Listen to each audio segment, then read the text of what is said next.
Alright, Victory Road. And I know you're looking at the title like, oh, he really loved the show. It's not about loving the show. The show was good. But I'm not talking about that. I want to make this clear within hopefully 2 minutes. Because I don't want to drag this out.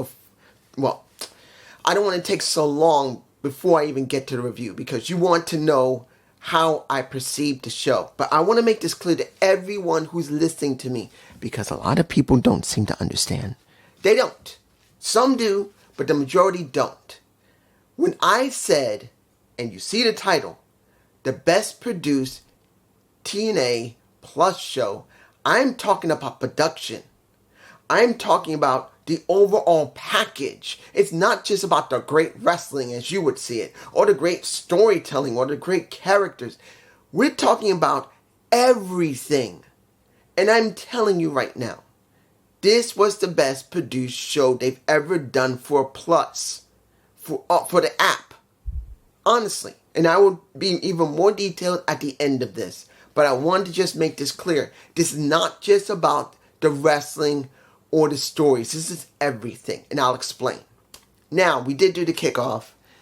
And this was due to the fact of what Josh Alexander did last week, we get pretty much a repeat of Impact from last week. We have Kushida versus... I wish they do more with Slater. I'm sure if Leon was injured, because that's what they said, he only just came back. Good. I hope they do more with him, because every time we see him, he just disappears. Then he comes back, then he disappears. Then he comes back, then he disappears. He doesn't stick long enough to feel like he was important. Now they say he was injured. He's now back. Let's hope they do something with him. Kushida and him got a very good match. It was good. I always knew Slater wasn't a bad wrestler. Was he an excellent... is he better than Richard Swann? Or Rich? No. But is he good? Yes. So the match was fine, and I didn't expect Kushida to job here. I didn't. There's no way they're going to let Kushida job to Leon Slater. It's just not going to happen. They got no build for him. They're not going to do it. But that's just me. Now, we had the match that kind of felt rushed. Actually, didn't feel rushed. It was rushed. It was rushed. It was rushed. You got Hammerstone and Jake Something versus Eric Young and Macklin. I didn't expect the outcome. I expect Hammerstone and Jake Something to lose here. Not because I didn't think they'll be a great team, because I thought they would. I even said it in my Impact review Thursday that these two looked like they would be a good tag team. And they went with it, and we got the match, which ended with a clean victory. No dirty. You see Hammerstone and Jake Something being two freaking monsters who can get the job done in the ring. This is where Hammerstone looks really good. He's working with a partner that's more flexible than him. He can do all the power moves he wants, but one of the problems Hammerstone has, he's not a very flexible wrestler. And you look at Jake Something, who is more flexible than him. It's not just because he's bigger and maybe the muscles he's got is bigger. It's that he's just more flexible. Not taking anything from Hammerstone. I'm not. But that's just how he's built. He's more of a solid guy that just doesn't have a lot of flexibility. But now that he has a partner that can compensate for that, if they continue with it, which after the match is over, you heard them say, this is what happens when you get two monsters in the ring and you let us do our business. This is what we got. And I'm actually for this. This is something good to see for the tag division. They've had no real monsters in the tag division. I will say that when it came to the OC, that was the only thing you had was Gallows and Carl Anderson. That was the best type of big and smaller man type of tag team. But now you got two big men doing it. No problem. And I can tell you that compared to TKO WWE or TKO NXT, the kickoff was very short. It was only 30 minutes instead of almost 2 or 3 hours. I don't agree with that. That's dumb. It's only 30 minutes. It started at 7:30 to 8 o'clock. 2 matches. No bullshit. there you go. Now, first match on the main card. We got, what did I feel about this match when it came to First Class dealing with the Hardys? I was fine with it. Now, mind you, seeing a swanton from a AJ Francis actually was good to see. Because, as I've said before, I don't like him using that stupid move he calls, what is it? Not Carolina Whiskey, but, what was it? Damn it. I forgot which one was it? I can't remember the name. Tennessee Whiskey, I believe he called it. If I'm wrong, I'm sorry. If it was Tennessee Whiskey, I hate that move. Because that move is the one that gave him so much ridicule and literally hazing from WWE. They fucked with him so badly because he did that move and it looked so bad when he did it that day. It looked like he might have broke his knee while doing it. And they would never leave him alone about it. And I've always stated, I'm not against AJ Francis. He's a good big man. He's not a super agile one, but he's a good one. Play to other aspects of your abilities. And look what he did. He did a swanton. There's nothing wrong with that. That shows he has flexibility. But he keeps sticking with that, I believe, Tennessee Whiskey. That sucks because it does not show that he's athletic. It just shows he can flip, but it makes it also look like he can hurt himself way more easier than doing a damn swanton bomb. So seeing that he was able to do a swanton bomb, I was fine with it. And KC Navarro, I believe that's his name. I'm trying to remember him now. Because he is being more presented as First Class because Richard Swann is still not going to be back. He's got 6 months of probation before he's clean from the authorities. And he's still probably taking time off because he just finished his 30-day sobriety. Now, I think he's got 60-day sobriety, which is good. Seeing that KC's there, he's got a lot of charisma. He's got a lot of, class. It works. And what did we get? We got the Hardys winning, which is fine. I had no problem with the Hardys winning. In fact, I'm kind of glad they won because I do believe that this would be good to see them get the title eventually. I don't believe it's going to happen at Bound for Glory, but I do believe maybe by the beginning or the middle of next year they could get it. If they build them correctly, they can't just throw it on them. They got to rebuild them. Look, you need to rebuild. Jeff and Matt need rebuilding. I'm not against Brother Nero. I'm not against the deletion. I'm not. But just because they'll be remembered for that, doesn't mean they don't need character development and people to go up against to make them relevant. So they have some relevancy, but a lot of the credibility has been really cut back because of all the craziness that happened with Jeff and what happened in AEW with Matt. They just need time to rebuild them correctly. I want them to feel important. Hell, I want them to do those segments back in the Hardy compound to make them feel special. Brother Nero dealing with Monsieur Benjamin and Reva. Oh, no, well, do I want to see her? I don't mind her, but you know what I mean. Just, that's what I feel like should be done. Next, the next match, which was the third best match of the night for me personally. Zachary Wentz versus Speedball Mike Bailey.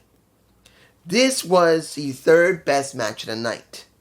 Now, it could have easily been the second, but I couldn't do that because I have to go by not just high-flying wrestling, but also was there a good story attached to it. And the story here is about Zachary dealing with Wes Lee. Because Wes, as it's been set up as a story on NXT, Wes took out Trey that had minor surgery last Sunday. I believe it was last Sunday. So he's been out. There's just nothing to be done. He's not wrestling until he fully recovers. So now you see a Zachary Wentz just full of rage that Wes wants to state, I took out Trey. And I want a damn street fight with you when we get our match. I think it's going to be at Halloween Havoc, I believe. I could be wrong, guys, can tell me below. I think it's at Halloween Havoc. But this was all about his rage. That's what this match was about. Not about his title and dealing with Speedball Mike Bailey. This was about the story of how Zach is perceiving how his best friend betrayed him, and now his best friend took out one of his other friends who is now done surgery, and he's all by himself, and all he has is vitriol and rage. And for Zach's part, he played it very well during the match. He just didn't give two shits. He was just so angry. He wanted to let his rage out, and he did that with Speedball. And that's what we got for the story.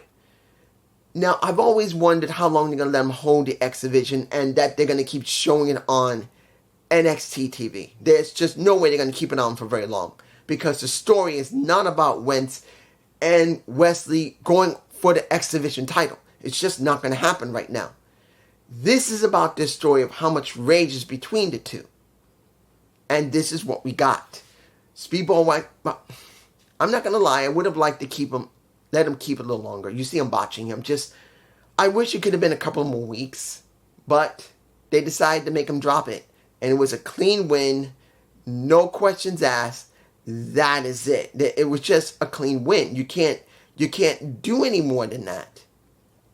But what can I say that's going to happen with Zach? Well, the rest is going to happen on NXT. That's what we're going to get. We're going to get the rest of the story on NXT the majority of the time, and very little is going to happen on Impact. It's just, Impact TV is just not going to get a lot of the story with them together. Unless they're going to do it for Bound for Glory, and that could be something good, but it'll probably be better if it was on NXT, because I'm going to be honest here. I love Zach. He's not a bad wrestler. He's a good character. I really love Wesley. That's my boy. I will always love Wesley.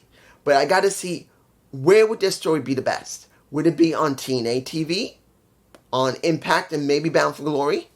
Or would it be better on NXT? NXT. I'm sorry. It's going to be on NXT, because it's a more compelling story for them than it would be for TNA. And I know people say, dude, are you crazy? They're both TNA guys. Nope. Nope, they're not.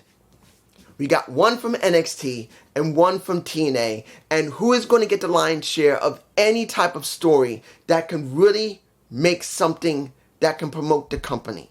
And that is TKO. NXT. I'm sorry. It's the truth. You may not like it. Your luck. It ain't because I like it. It's because of what the deal is. It's just how it is. You can't make it be more than what it is.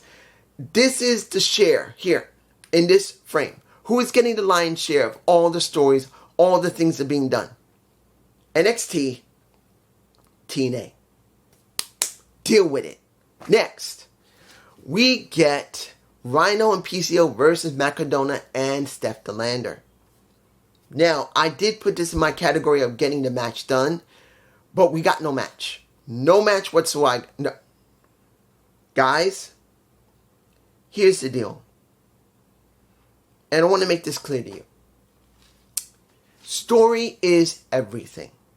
Let's make this clear. It's not just about great wrestling. It's also about how well you can make your story. And this is a real life story of what we just had in this segment. It was not a match. It was a segment. When PCO came out with Rhino, no problem. When you see Steph Theander, you can see her in a picture. I am putting pictures in here.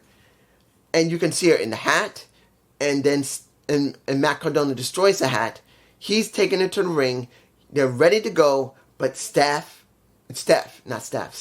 grabs a mic.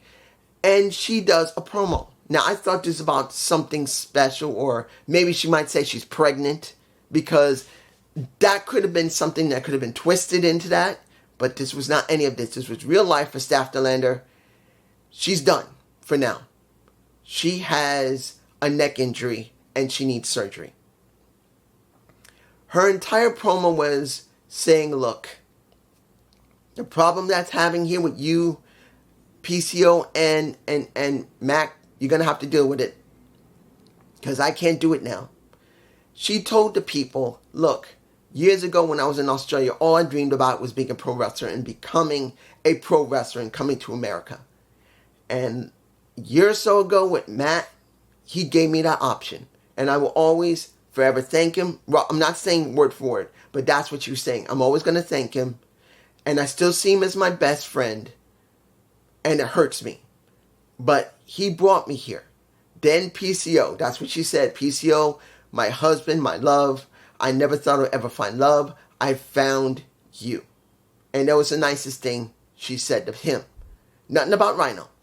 But she made it very clear to the fans how much she loved this business, how much she has dreamed of this business. But she said she had a neck here. The reason I'm botching here, it's sad to see when this happens to a wrestler, no matter if they're a man or a woman, that they put their bodies out there and they push so hard to entertain and to show how gifted they are as a pro wrestler. And they can go too far and they can jack their neck or badly damage their neck. And in her case, she didn't say how bad it was. She said she had a neck injury for quite a while now. She had been trying to deal with it. She's been trying to work through it. But it's reached the point now, I have to get surgery. But I want to make it clear that I am not done. I will be coming back, and I will come back to TNA.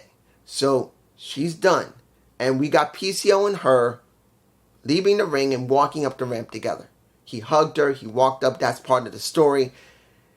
And he will continue like Matt and Rhino. But as Rhino was going to leave the ring because no one thought there was going to be a match, you got Madona wiping the floor with a Rhino, which will probably set up for next Thursday. Because he now can wrestle himself. Because he had a torn pec, he could not wrestle. Now he can wrestle. So he decided to mess over a Rhino, which will be his first match coming back from injury. But I'm not going to say it hurts to see Steph Theander out. Because I'm not saying the storyline between them was going to be great. But I knew eventually that story had to culminate in the contract. That contract is now a noose around her character's neck. And eventually when she does come back from injury, it could be 5-6 months if she's lucky. And she can wrestle again, hopefully not a year. But maybe within 5 to 6 months, in the beginning of next year, she'll be back. And we will finally get the story finished because the best option will be, to if Macklin is going to still be around in TNA, for him to put this little thing in her face saying, "You're still mine." And PCO says, "Wife!" And in the end, they will have a match. Hopefully at maybe Slammiversary. Or maybe one of the specials that they're going to have. But when she comes back, it will be that contract, if I'm right, versus Steph Theander's marriage, where they will be divorced. But that's just me. You guys tell me below. Next. The Knockouts Tag Championships. Let me give it to you like this. I'm not going to tell you the back. Well, there's a reason sometimes when I make these mistakes as I'm talking, because I sometimes get two thoughts in my head. The first one is, was this necessary here?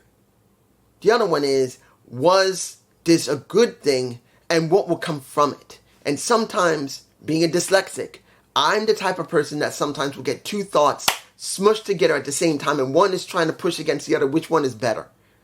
So this is what I get sometimes. This is the mindset I have, that when I'm doing these videos or when I'm researching it, sometimes I'll have two thoughts at the same time, and it's like this. And sometimes in my head, instead of trying to divide them, they get smushed together and I tend to botch because I don't know how to process one after the other when they come in at the same time. So I thought, Spitfire, wouldn't this be good at Bound for Glory? But then I'm thinking, if they're going to separate or they're going to get the titles, what will happen next to who? Will there be some type of problem between Spitfire? Will there be something going on between Marshall Samovich or Alicia Edwards? I didn't know. That's what the second part was. So we got the match with Tasha Steelz in Alicia Edwards' place because Alicia is concussed.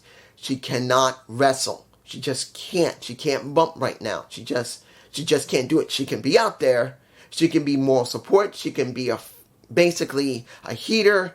She can just be annoying, but she just can't take a bump. And that's what we got in this match. And Spitfire won.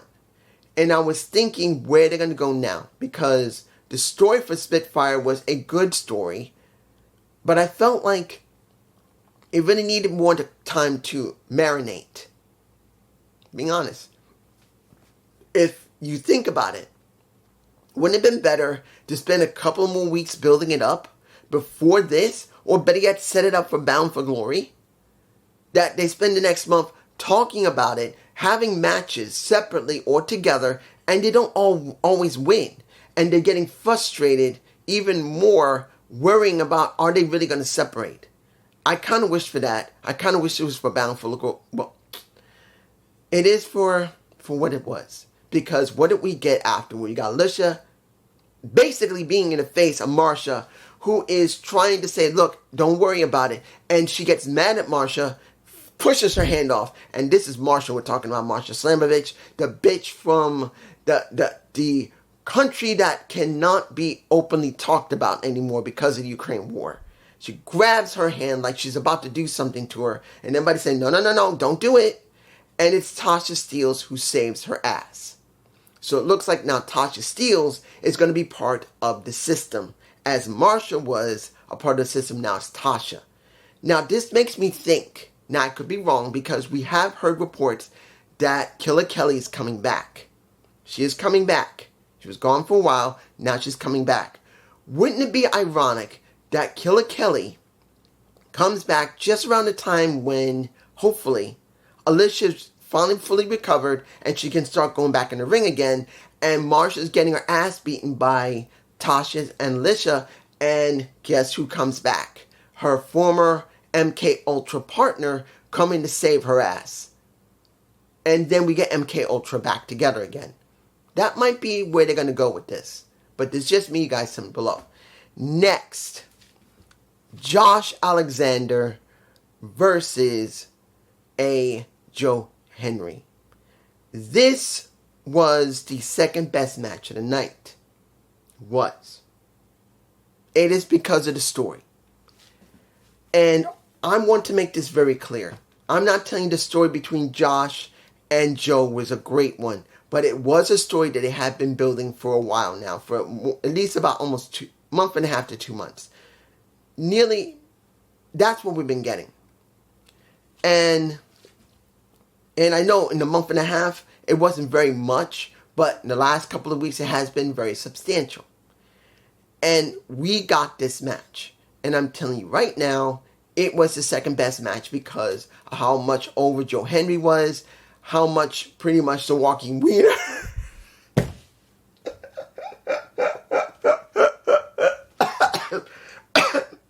Oh, I'm getting hiccups. Oh, the walking wiener. You know, if anybody knows, what is his name? Anthony Weiner from New York. He got his ass in trouble putting pictures on, I believe it was Facebook at one point. I don't think it was Twitter. It might have been Twitter. But Facebook of his wiener. And a lot of people I used to were joking about, oh, Anthony Weiner.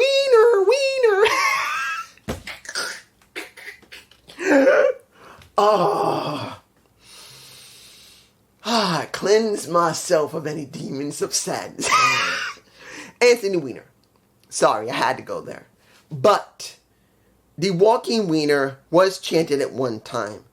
And let me give it to you like this. The fans were very into it. And I will talk more about that. The fans, the camera work and everything at the end of this review. But it was a good, overall good match. It was. Now, I won't say the camera work was perfect. But there were points where it looked so-so and a little bad. But in general, you could watch the entire match. You were able to watch it. And the story was Joe Henry. How could he prove that he was a good enough of a wrestler? Now, let me give it to you like this. Seeing that Josh could not stand it, and he did not want Joe to win. He was willing to do whatever it took, even cheating, and basically trying to do another nut shot to Joe Henry, which he managed to do when the ref was nailed by Joe Henry due to the fact that he got shoved into the ref by Josh himself. But what did we get? We got a cup. I think I got that shot is in my face. We got him with a damn cup already in place just in case he gets nailed in the nuts.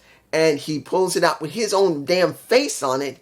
And pretty much after he already got Josh to tap to the ankle lock because it was done before he got nutshotted and when the ref was down on the ground due to the shoving.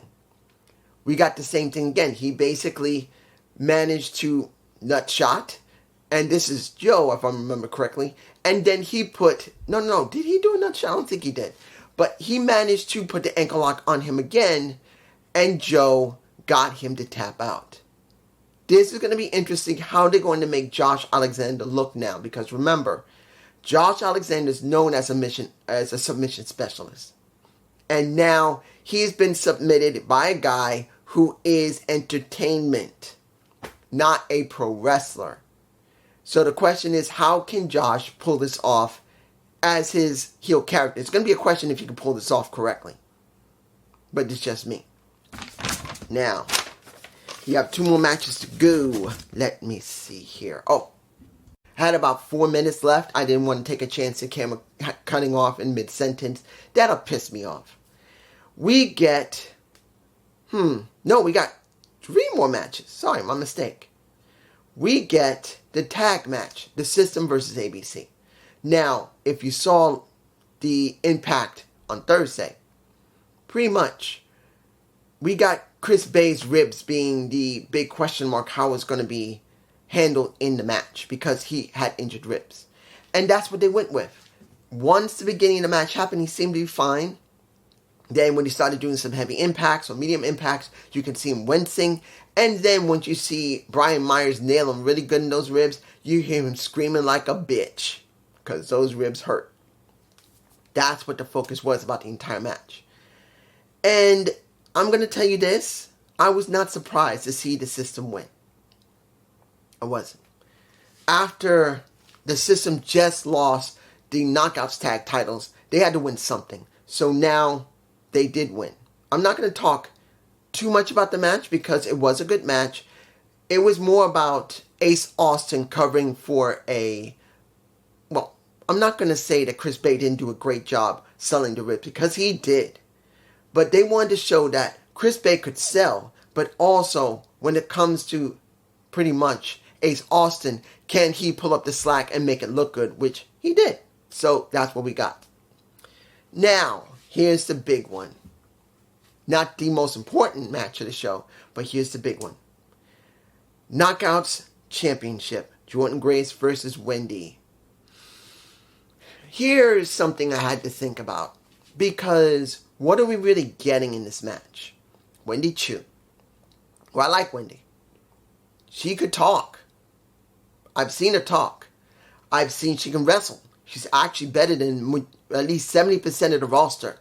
Let's make this clear. On NXT TV, if you look at Wendy Chu, how she wrestled before she went away because of her injury, and when she came back, she has not lost that much of her skill. And now that she's been working weekly, she's pretty much the same as she was before. She was always a very good wrestler that didn't really have a great character, but now as a demon herself, she's been doing pretty well with it. And we get her going against Jordan Grace. And I knew they were going to have a good match, and it was a good match. And I can say the camera work here was actually perfectly fine. You could see the full match in its entirety, and you don't have to worry about the camera going like this. And I will talk about the camera work at the end of this, but I wanted to make it clear that you really could see this. And they wanted to make sure that people could see how Wendy looked and how Jordan was working. And I'm glad they did. And what did we get? We got, by the end of it, Wendy finally getting a Juggernaut driver. But she did very well. But then what did we get after that? We got Rosemary coming in and attacking this happened already once on NXT TV. She gets attacked by, in this case, Rosemary instead of a Wendy, and Wendy tries to put her to sleep with a modified camel clutch. And I'm not surprised. I am not surprised that happened. They got to do something now with Rosemary on this side so you can have Rosemary deal with a Jordan Grace. But the question is going to be, how much more is Wendy and Rosemary going to keep working together? Because they work perfectly fine together.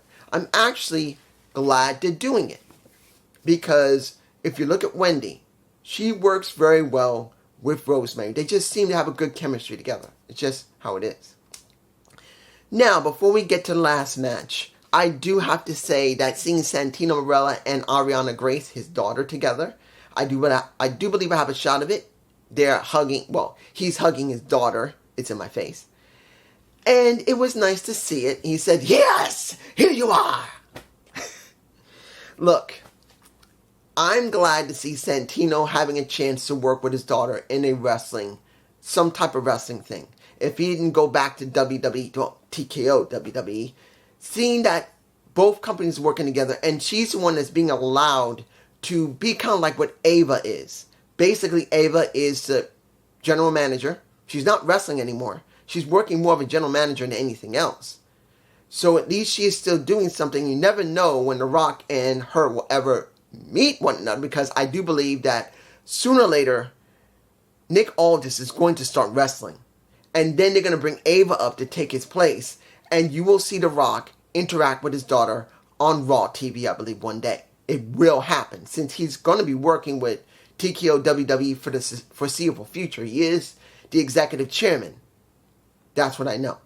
And seeing Santino with Ariana Grace is fine. I'm not mad about it. I'm perfectly alright with it. Now, the final match, which was the best match of the night, because of some of the story, and the ending because of someone who showed up. World Heavyweight Championship. The rematch between Nick Nimitz and Moose. And I'm going to tell you, I don't know who it was who came up with, hey, maybe we should put a graphic next to these two guys. Because we got Moose with his own graphic talking about all the accolades he did. And then got Nick Nimitz with his own accolades showing what he's done.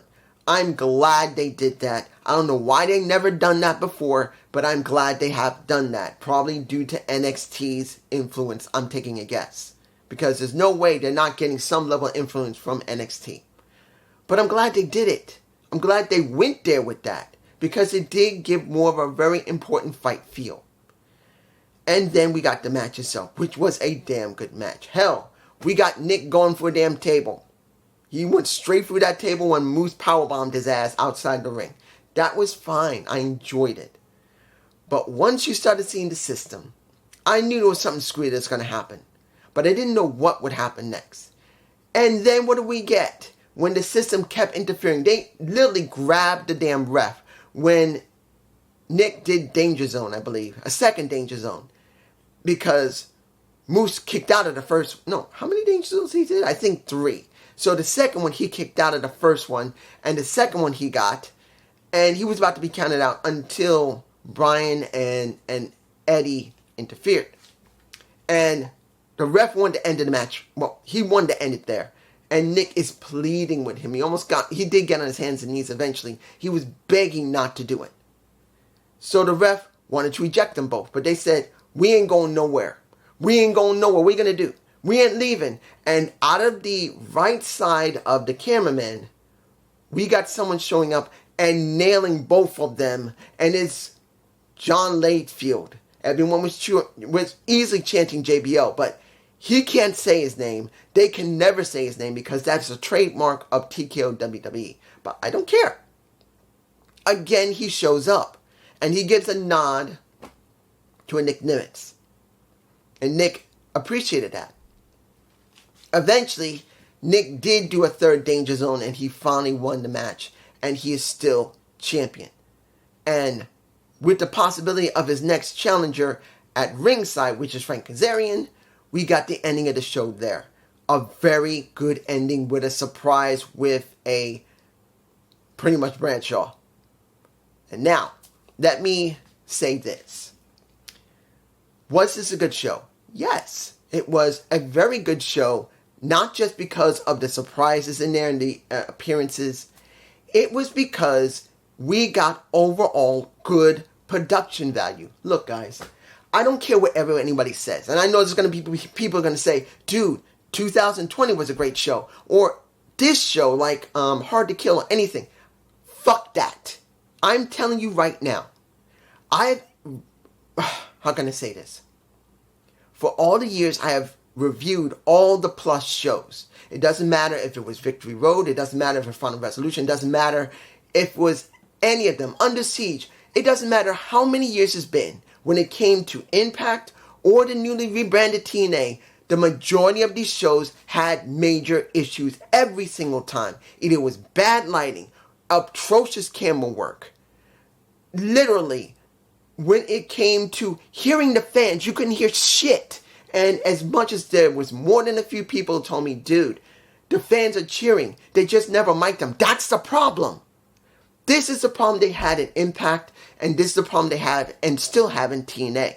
It's due to the fact they had 2,000 people this time, that they were loud enough to be picked up by the damn mics that don't litter the damn arena. Why did they not do this? Look, this is a picture of production with Josh Matthews basically saying, let's get ready, let's go. I don't give a blue fuck who had been doing bad production. Look, if you notice, the beginning of the show, even at the kickoff, camera was perfectly fine, audio was perfectly fine. When it came to the cameramen, they were willing to move around and not do this. For at least half of the show, it was perfectly fine. But tell me you didn't see. And they're trying to zoom in and then they missed the shots. They did. Because there's still someone there. I don't care if they came from the new CEO. Well, not this, the new president, or if Tommy Dreamer, Gail Kim, A Steel, whoever hired them. I don't even care if it comes from Scott D'Amore. And I've said this for years. When it came to Scott, whoever was running production, get the fuck out. I want them fired. I've said this for years, and you can't tell me I didn't, because I did. I've said it for years. For every Impact Plus and any pay-per-view, when it became bad with the camera, bad with the lighting, bad with the audio, bad with the segments in the back when it came to interviews, for the lighting for the interviews, it was always bad. Production always let everything down. It was never the problem of the wrestlers. It was production that let them down every single time.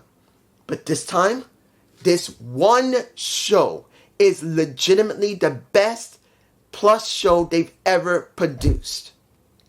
Take away all of the other shows that has currently happened from Hard to Kill to now. All of them had some type of problem. All of them had either lighting problem, camera work problems, something.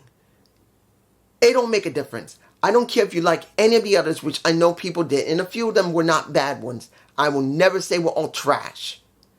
But this is the first legitimate time you can honestly say that this was a good, well-rounded, produced show that you could see what was going on in the ring.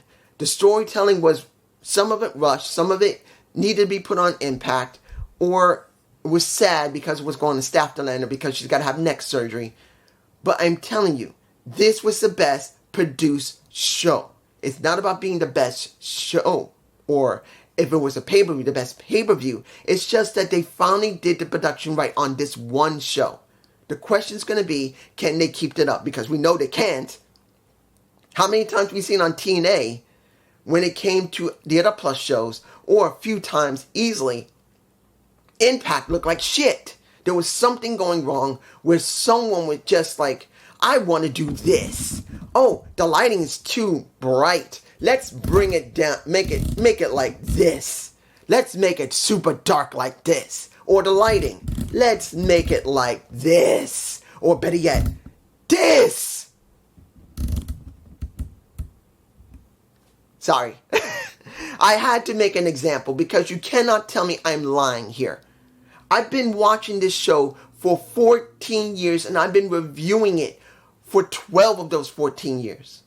And I'm telling you, this is the best produced show they've done since the changeover. The best. And I'm not going to tell you that it was the most fun, because it was fun, but it's the best produced. And hopefully they'll keep what they've learned before and keep doing it. But it's just me. Peace.